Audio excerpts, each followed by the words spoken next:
You have no right to make people crazy. You think I investigate every Walter Cronkite story? What the hell is going on around here? Who the hell are you people? Holy! Holy!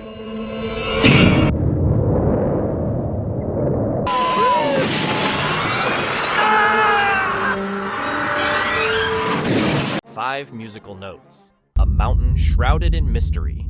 Lights dancing across the night sky.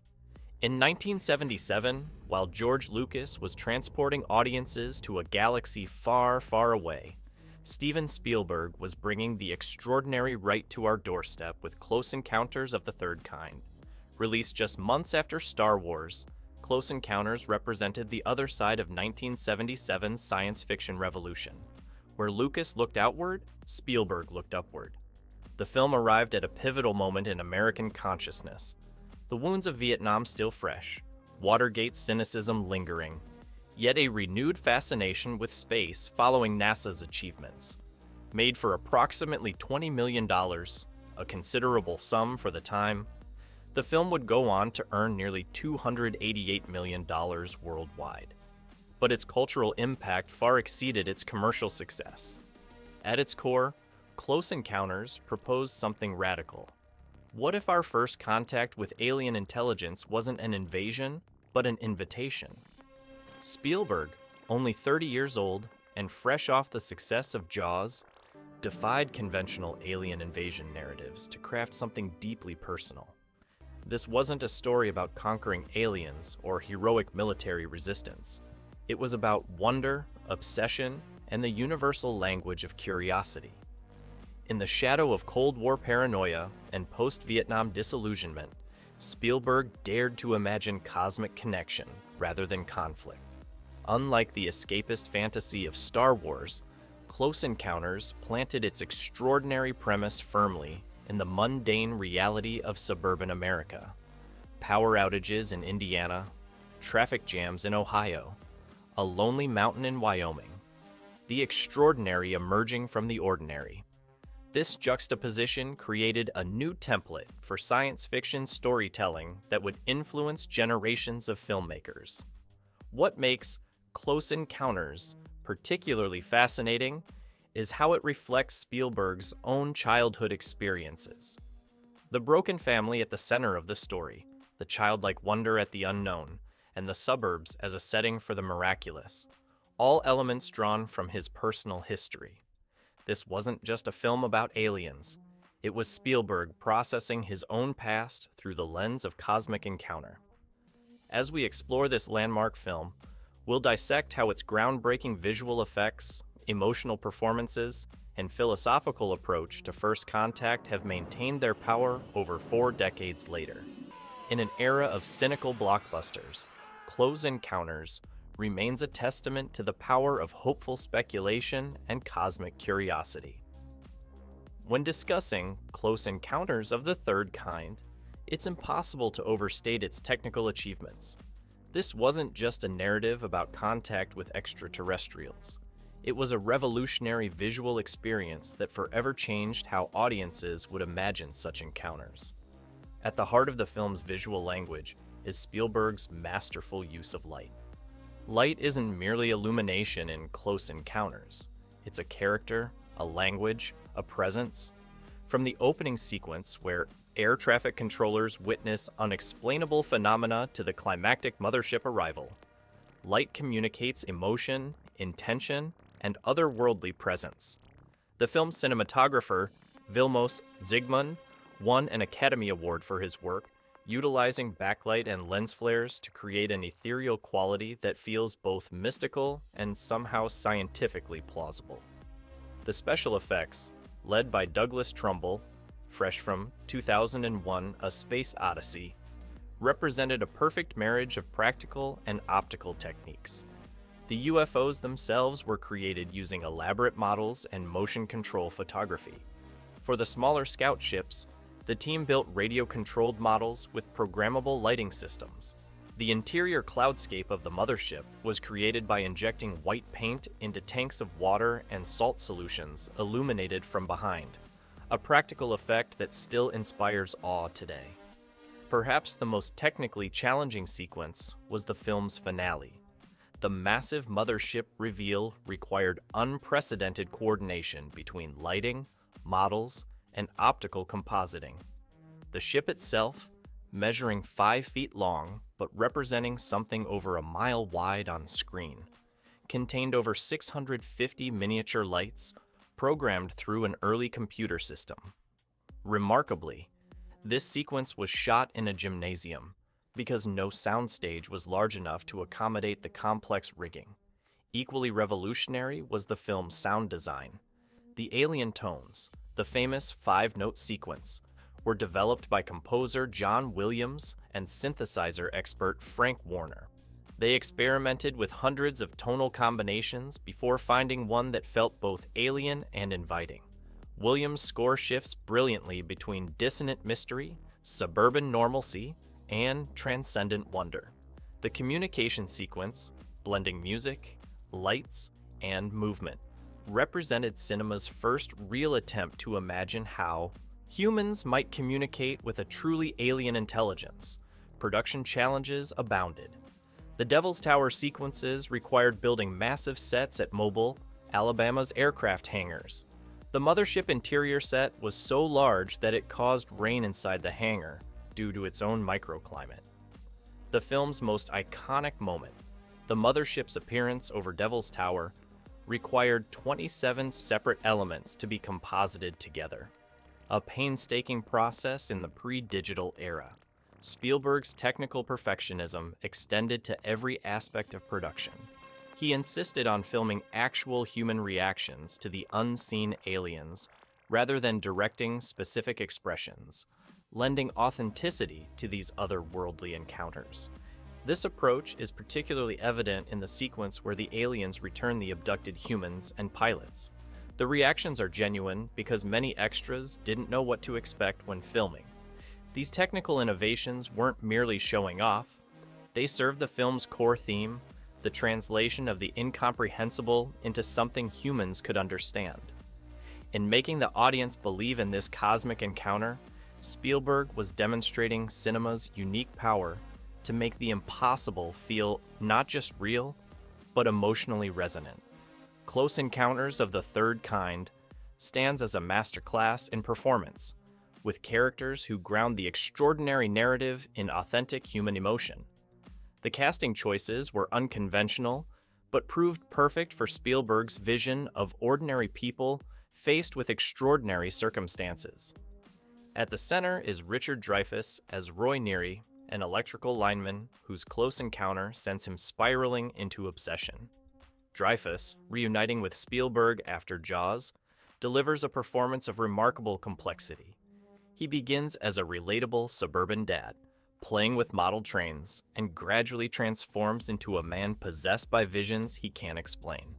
His evolution feels organic and deeply human, from confusion to frustration to manic determination. The famous mashed potato scene perfectly encapsulates his character's journey, a man trying desperately to communicate something he himself doesn't fully understand. Dreyfuss performs this transformation with such conviction that the audience follows his increasingly erratic behavior without losing empathy. Perhaps the most unusual casting choice was French New Wave director François Truffaut as Claude Lacombe, the scientist leading the investigation. Truffaut, not a professional actor, brings a gentle curiosity and intellectual warmth to the role. His character serves as the film's scientific conscience, approaching the unknown with methodical wonder rather than fear. The language barrier, Truffaut spoke little English, becomes a narrative strength, emphasizing the film's themes of communication across differences. His relationship with his interpreter, played by Bob Balaban, provides subtle humor while reinforcing how humans might approach communicating with beings far more different than ourselves. Melinda Dillon delivers an emotionally raw performance as Gillian Guyler, a single mother whose son is abducted by the aliens. Her portrayal of maternal desperation provides the emotional core of the film. The scene where she frantically tries to keep aliens from entering her home through every crack and crevice remains one of cinema's most effective sequences of parental terror. Yet Dylan also conveys a spiritual openness that makes her eventual pilgrimage to Devil's Tower feel inevitable, rather than irrational. Young Carrie Guffey, only 3 years old during filming, gives one of the most natural child performances ever captured. As Barry Gweiler, his wide-eyed wonder at the aliens, achieved through Spielberg's clever direction techniques rather than special effects, creates some of the film's most memorable moments. His exclamation, "Toys!"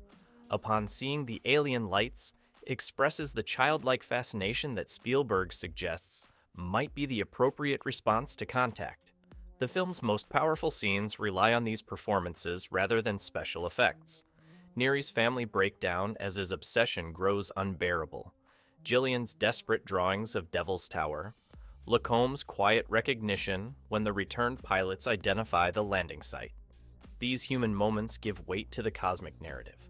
The film's narrative power comes from its unusual structure. It follows multiple convergent storylines that only fully connect in the final act. This approach creates a sense of cosmic orchestration, of disparate humans being individually called to a shared revelation. The wordless finale, where light, music, and gesture replace dialogue, represents cinema at its most purely visual and emotional. When humans and aliens finally speak, it's through art rather than words, a profound statement about universal connection transcending linguistic barriers. Close Encounters of the Third Kind experienced one of the most fascinating reception trajectories in modern cinema. Upon its initial release in November 1977, the film received a curiously mixed critical response. While many critics praised its technical achievements and emotional resonance, others found it narratively unfocused and questioned its moral implications, particularly Roy Neary's abandonment of his family to join the aliens. Pauline Kael, the influential critic for The New Yorker, famously criticized it as a kid's film in the worst sense. Yet audiences responded powerfully, making it Columbia Pictures' most successful film at that time. The film earned $116 million domestically against its $20 million budget. Impressive numbers, though overshadowed by the unprecedented success of Star Wars that same year. What's remarkable about Close Encounters is how its reputation evolved over subsequent decades. What was initially viewed by some as a flawed work gradually came to be recognized as visionary. Part of this evolution stems from the film's unusual release history. Close Encounters exists in 3 distinct versions, each representing different stages of Spielberg's relationship with the material. The 1977 theatrical release was completed under immense deadline pressure, with Spielberg later admitting he wasn't entirely satisfied. Columbia, seeing the film's success, offered him the rare opportunity to create a special edition in 1980, which added new scenes including the controversial interior mothership sequence. Finally, in 1998, Spielberg released what he considered the definitive director's cut, which retained some additions while removing elements he felt undermined the mystery. This evolution mirrored the film's changing critical status. By the late 1980s, critics were reassessing Close Encounters as not just a technical achievement, but a deeply personal artistic statement about faith, obsession, and cosmic connection. In 2007, it was selected for preservation in the National Film Registry as culturally, historically, or aesthetically significant. The film contains fascinating details that reveal themselves upon repeated viewings. For instance, the mothership design went through numerous iterations before Spielberg settled on the final version, an inverted oil refinery he had spotted while driving in India. The alien choreography in the finale was performed by professional mime artists, directed by famed mime coach Gerald Zeman, to achieve the perfect balance of otherness and grace. The film's background details reward careful attention.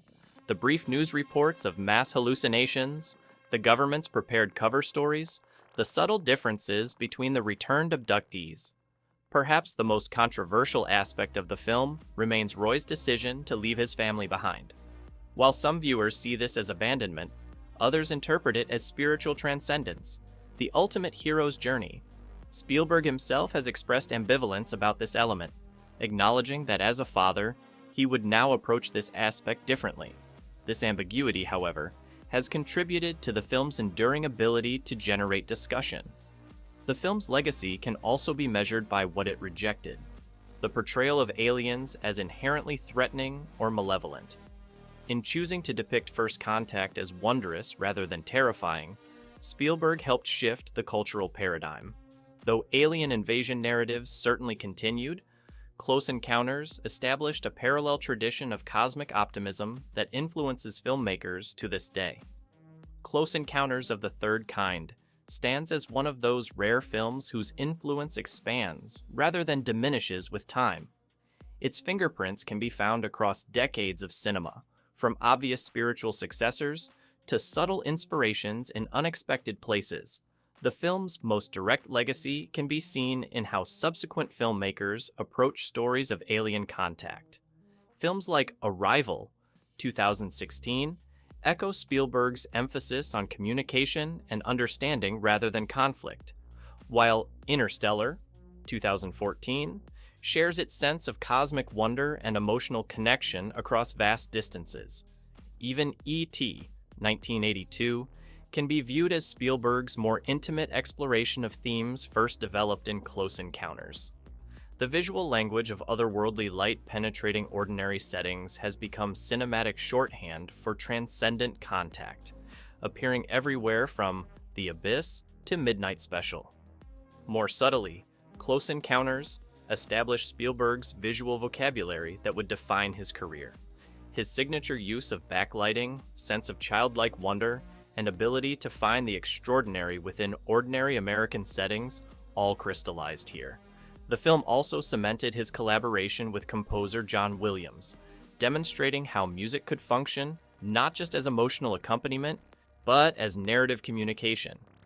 Technically, the film serves as a bridge between classical special effects and the digital revolution that would follow. Its seamless blend of models, optical printing, matte paintings, and practical lighting effects represents the pinnacle of pre-CGI craftsmanship. Artists like Dennis Muren and Douglas Trumbull, who worked on Close Encounters, would go on to pioneer digital effects, bringing with them the principles of lighting and composition perfected on Spielberg's film. In our current cultural moment, Close Encounters feels remarkably prescient and necessary. In an era of increasing polarization, its vision of humans from different nations and backgrounds uniting in shared purpose resonates deeply. The film's theme of believing in something beyond immediate evidence speaks to our complex relationship with expertise and authority. Its portrayal of government secrecy and misinformation campaigns seems almost prophetic in our post-truth landscape. Perhaps most significantly, the film's cosmic optimism offers a powerful counter-narrative to both apocalyptic science fiction and cynical blockbuster filmmaking. Close Encounters suggests that the unknown need not be feared, that curiosity might be our most noble trait, and that connection across profound differences is possible. In an age where much of our science fiction envisions technological dystopias or alien threats, Spielberg's hopeful vision remains revolutionary. The film's final moments, where communication happens through art, music, and gesture rather than words, offers a template not just for imagining alien contact, but for human connection across our own divisions. The sequence suggests that our greatest challenge isn't technological, but emotional and spiritual, the willingness to remain open to the unknown. 45 years later, Close Encounters of the Third Kind continues to ask its fundamental question. If something truly extraordinary entered our lives, would we recognize it? Would we fear it? Or would we, like Roy Neary, be willing to follow where it leads, even if that journey requires leaving behind our preconceptions?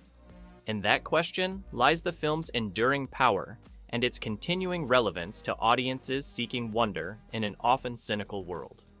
What makes you feel wonder when you look up at the night sky? Have other films ever captured that feeling for you? Let me know in the comments, And if you enjoyed this exploration of Spielberg's cosmic masterpiece, subscribe for more deep dives into cinema's most influential works.